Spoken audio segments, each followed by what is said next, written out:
Hi, my name is Marlon Aleister, and I have been living in Korea for the past 3 years of my life. It just actually turned 3 years a couple of days ago, like a week ago or so, and I have been making videos for the past couple of months about my life in Korea, and it has been very fun and exciting, and I've made such a great community of people to talk to and engage with, and I love it, and I want to share more about Korea. But before I continue to do that, I kind of want to give a sort of introduction of who I am and how I even came to Korea in the first place, why I'm here, and things about myself that people have been asking me online, because I feel like there is not a lot of information about me yet, because I just started doing YouTube and making videos and stuff like that, so I want to do that today. I'm still very new to making videos. I'm still very new to this whole environment of having any sort of small audience. I mean, I'm very grateful for all of it, and I really hope that I can show my experience in life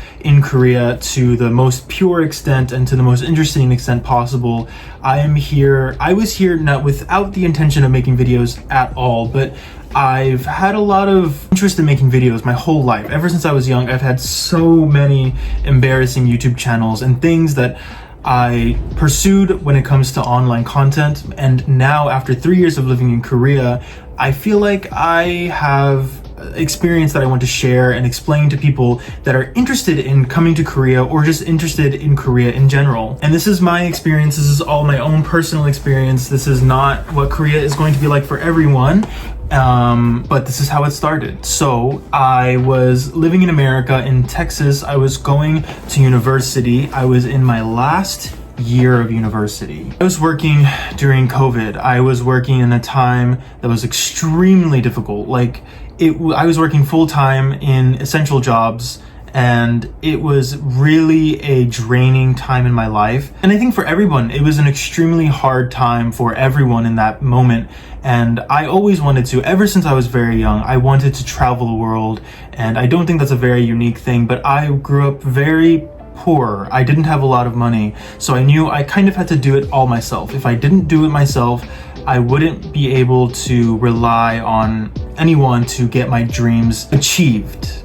During COVID, I was working. During high school, I was working throughout my whole time from the age that I could start working up until and even now I have been working, and that's not a very unique thing, I'm sure, but I was doing it for the intention of college or for the intention of personal use, such as travel or something like that eventually. But I saved up a lot of money throughout the years from when I was in high school up until COVID. And during COVID time, I was going through a lot just emotionally. I was having a lot of trouble with working multiple jobs and being an essential worker during one of the hardest times in human history.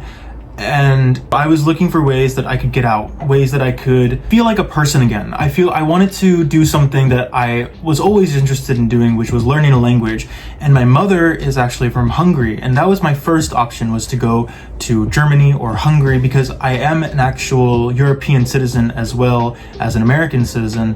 So I could have easily gone to Europe if it wasn't for COVID, but I couldn't because it was all closed down. So I had some knowledge of Korea through K-pop and stuff like that. I wasn't the biggest fan by any means. I knew of K-pop, I had a familiarity, but I didn't know much about Korean culture. I didn't know much about Korean food or anything Korea at all. So I just was somewhat in the know from popular media and stuff like that. I knew Korea was kind of a booming country, but I didn't know much about the country itself. I knew K-pop and I knew technology. That was pretty much it. And I didn't really come to Korea with any expectation of what Korea was, because I had zero idea of what it was. It was similar to me as well, of like for the Philippines, for example. If I decided to go to the Philippines, I don't know anything about the Philippines. I don't know about the economy of the Philippines. I don't know how the people of the Philippines are. I just went. I came to Korea because I think the language mostly. I think it was so easily written. I've had a lot of people ask me, even in my personal life, why Korea? What was it that drew you to Korea?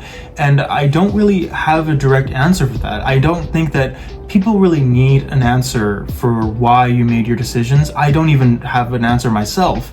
But after I came to Korea, after I decided to come to Korea, I learned about the language schools, and I talked about that in my previous videos.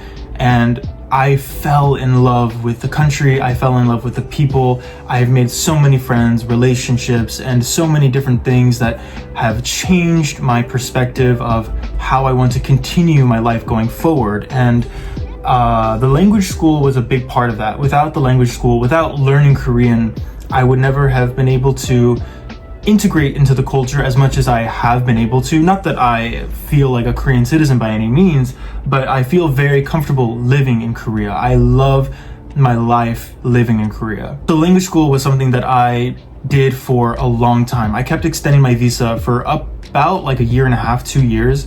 And I just really got to the point where I felt like, okay, well, this is my future now. I've learned Korean to the point that I really adore the language. I have friendships, I have relationships, I have future that I want to chase my future here. I want to plant my roots here, and that's what I've done. But getting a visa in Korea is not necessarily the easiest thing. I don't think it's easy anywhere in the world. So I was a student for a while, and I was gonna go to master's school, but it's expensive. So I ended up not going to master's. I just got a job. I got a teaching job. I was a teacher for about a year, and teaching's hard, man. Teaching is one of the things that a lot of foreigners come here to do because it's a very easy way to move to another country, get a visa, and then just do a job, and then you can explore the country in your free time, which is something that people do. I'm not gonna knock it. It's not what I did. I came here with the intention of living in Korea, and then I kind of ran out of visa opportunities, so I was a teacher. And I think a lot of people will say that being a teacher without the intention of being a teacher and coming to Korea and just using it for travel or for visa purposes, it can be bad. And I understand the reasoning behind that because children deserve the best education possible. And I put my absolute best foot forward. I feel like the children that I taught were my priority when I was at work. Of course, I have a personal life as well. I wasn't going home and doing every single thing that I could to improve my job, but I was not a bad teacher. I liked teaching. I think I wouldn't do it for the rest of my life, but I took the job seriously. I feel like it was something that I learned a lot from and that I will never regret. I don't suggest it for people that just want to come here to travel because it is a very serious job. It is a real job, and you should take it seriously because these children are children and they deserve respect as people and as children to be loved and nurtured and educated. So I took the job as seriously as I could, and after that I saved some money to go back to language school. I went back to language school and I learned some more Korean. I got to a more advanced level, to a more I want to say fluent, but just a more colloquial, a better way of speaking to people, and I was able to just have better, deeper conversations with people and just enjoy my time here a lot more. I got a deeper understanding of living in Korea, and I just continue to fall in love more and more with my everyday life living here. So I got another job after that, which is the visa I'm on now. And now maybe I'll talk about this job after I'm not working at this job anymore.